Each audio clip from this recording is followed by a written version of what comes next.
नमस्कार मंडळी, पुन्हा एकदा अभय किचन्समध्ये आपलं स्वागत आहे। आज रविवारचा दिवस आहे, तर नॉनव्हेज तर झालंच पाहिजे। तर आज मी चिकनचा रस्सा आमच्या कोल्हापूर पद्धतीने मी दाखवत आहे। तर त्यासाठी लागणारं साहित्य मी इथे चिकन आहे अर्धा किलो घेतलेलं आहे। याला मीठ आणि हळद आणि थोडासा कांदा, कच्चा कांदा आहे, याला मी बॉईल करून घेणार आहे। आणि त्याच्यानंतर ह्याला जे लागणारं साहित्य मी दाखवत आहे। हे सुकं खोबरं आहे, कांदा आहे, कोथिंबीर आणि पुदिना, अद्रक, लसूण आणि ह्याच्यामध्ये खडे मसाले सर्व थोडे थोडे घेतले, जास्त नाही घेतलेले मी, कारण ऑलरेडी आमच्या मसाल्यामध्ये गरम मसाला असतोच, त्याच्यामुळे इथे मी फक्त स्वाद येण्यासाठी मी हे मसाला वापरलाय।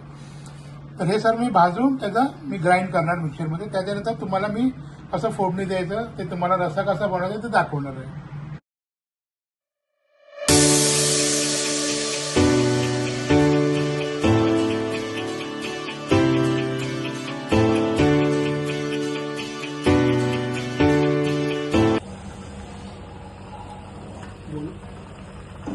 चला आपण बघूया आता चिकन शिजले की नाही ते बघूया आपण। बऱ्यापैकी शिजले आहे चिकन, हे बघा।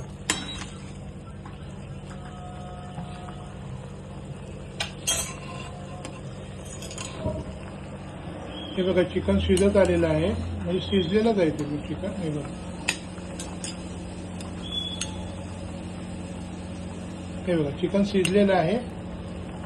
आता आपण हे मसाला ग्राइंड करून घेऊया।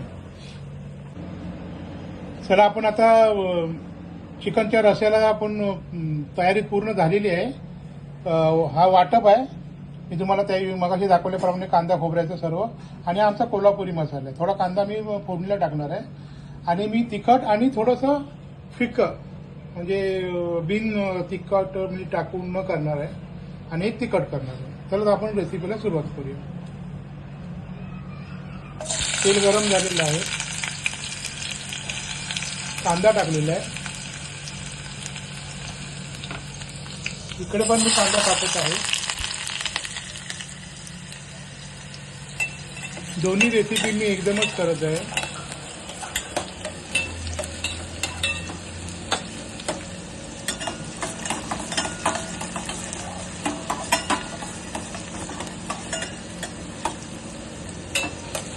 कांदा थोडा भाजून घेतो, गॅस जरा फास्ट करतो मी। आता मी हा कोल्हापुरी मसाला टाकत आहे।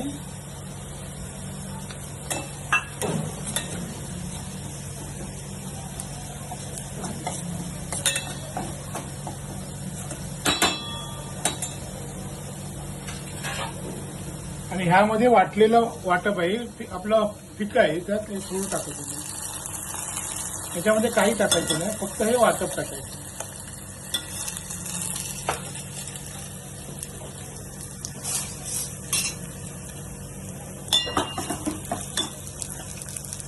आता इथे आपला हा मसाला चांगला भाजलेला आहे, आता हे वाटप टाकतो।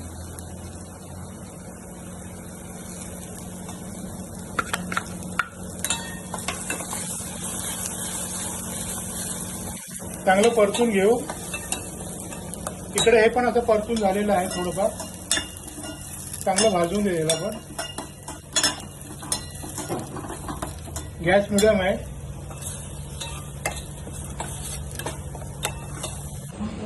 चला आता मी चिकन टाकत आहे।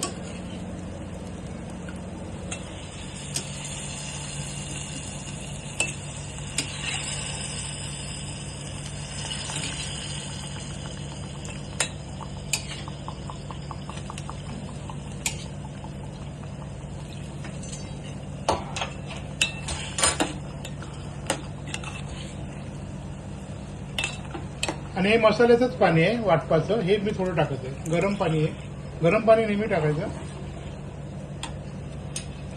इकडे आपलं फिक्कं पण आता चांगल्यापैकी मसाला भाजलेला आहे, ते आता मी टाकत आहे ह्याच्यामध्ये थोडंसं।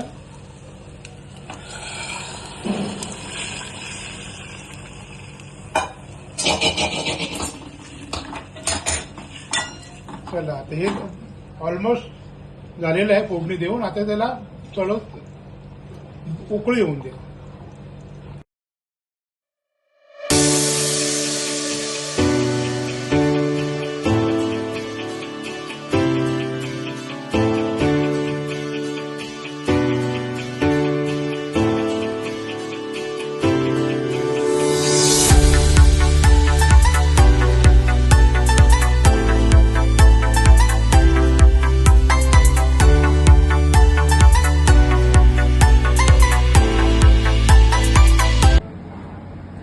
चला तर अशा प्रकारे आपला कोल्हापुरी चिकनचा रस्सा झणझणीत रेडी आहे. ज्यांना झणझणीत आवडत नसेल त्यांच्यासाठी पण मी फिका रस्सा बनवलेला आहे, त्याचा पण तुम्ही आस्वाद घेऊ शकता. ही रेसिपी तुम्हाला आवडली असेल तर लाईक आणि शेअर करा आणि मला सपोर्ट करा, सबस्क्राईब करा. Thank you very much.